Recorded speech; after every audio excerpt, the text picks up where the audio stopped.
Brought to you by our exclusive fabric partners. Be sure to look for their newest lines of fabric.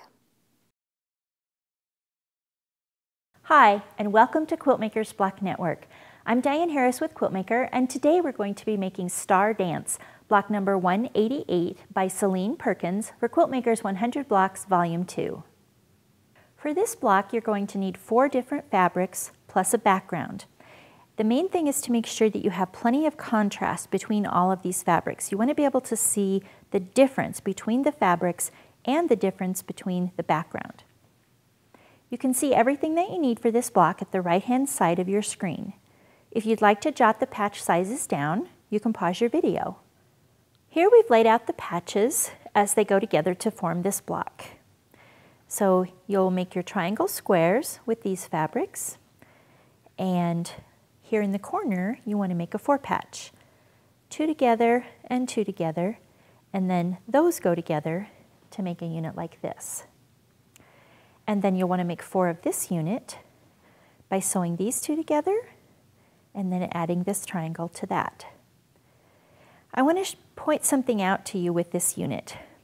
In quilt blocks that are symmetrical, rather than worrying about how it's oriented here and here and here and here, you can just make 4 that are exactly alike, and then all you have to do is move them into their correct positions in the block, like so.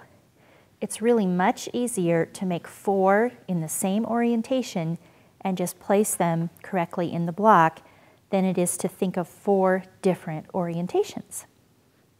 The last thing that you'll do is use this red patch and the smaller background patches, and you use a stitch and flip technique to create the square in a square that's here in the middle.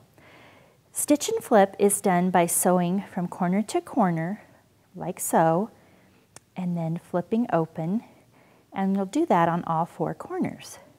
So let's talk a little bit more about stitch and flip. Stitch and flip is a technique that I have had a hard time making friends with. So I have come up with some serious coping mechanisms, and I'd like to share those with you so that you can do stitch and flip successfully. The reason that I've had problems with it, and I think many quilters do, is because sometimes you stitch and then you flip, and you can see that that little triangle does not cover that bottom patch adequately. Here's another example. I stitched on the line and I flipped the patch over, and it may be difficult to see this tan on tan, but it does not completely cover the under patch. And so that can be kind of a problem. So I want to show you some things that I do to fix that.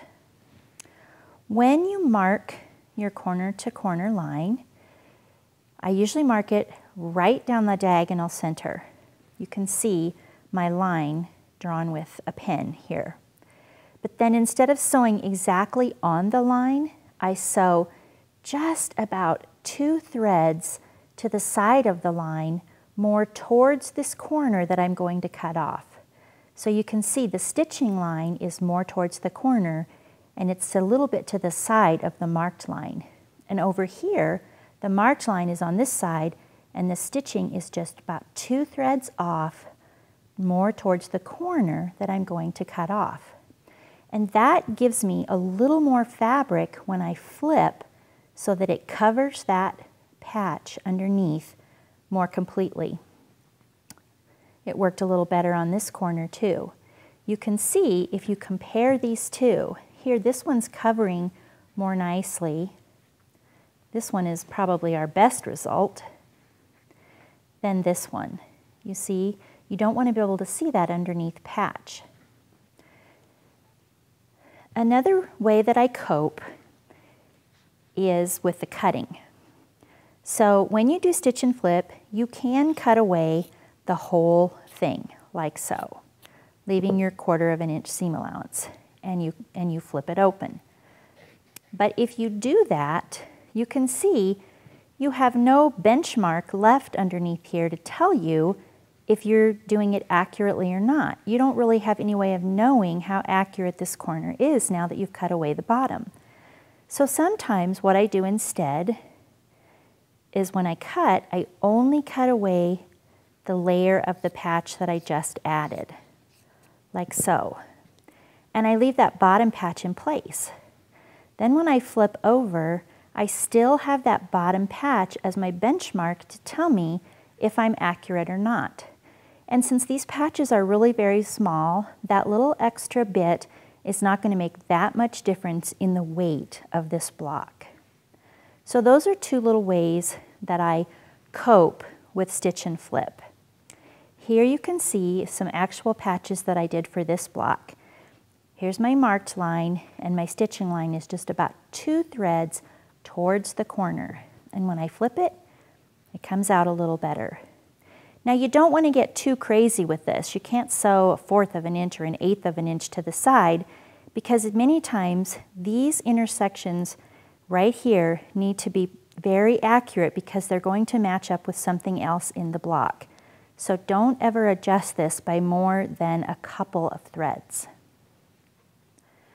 So here's the finished block, and you can see that I made a row with these 3 units, and then I made a row with my center 3 units, and I made a 3rd row here, and then I joined the 3 rows together to complete the block. Now when I got finished with this, I really wasn't that happy with the placement of the colors, so I decided to play around with some other things just to see if I could improve the look of it. And the first thing I did was to change the color of the center patch, and I already liked that a lot better. The other thing I decided to try was to put the lighter blue here outside the red, because I kind of wanted it to look like this was a shoe fly block that was underneath the star block. So there you can get sort of an idea of how that looked. And I felt like those were improvements to my original color scheme. For this version, I tried one more alteration, switching out the yellow patches with the red patches. And I like this one the best of all. I went ahead and used the blue here so that I could have the effect of that shoe fly block behind the star, but yellow-orange is a very dramatic color, and just a sprinkle of it is usually enough. So this is probably the block that I would settle on if I were to make a whole quilt of these. Here I wanted to show you what it would look like if we made a radical departure from those reproduction fabrics and did something with much more of a modern look. So I chose 3 colors that are fairly similar in value, but stand out enough from each other that you still get a very interesting block. And in this one, I made this center patch just of 1 fabric instead of making the square and the square. So you could do it that way, or you could do the square and the square here in the center if you'd like. I wanted to show you some setting ideas with Star Dance. In this first one, we've used a really interesting idea and added sashing to only 2 sides of each block. In the second example, we used a framed hourglass setting, and I think this one just does a lovely job of showcasing the Star Dance blocks. You'll find Star Dance and 99 other fabulous blocks inside Quiltmaker's 100 Blocks Volume 2. Thanks for being with us today, and I hope we'll see you again next time here on Quiltmaker's Block Network.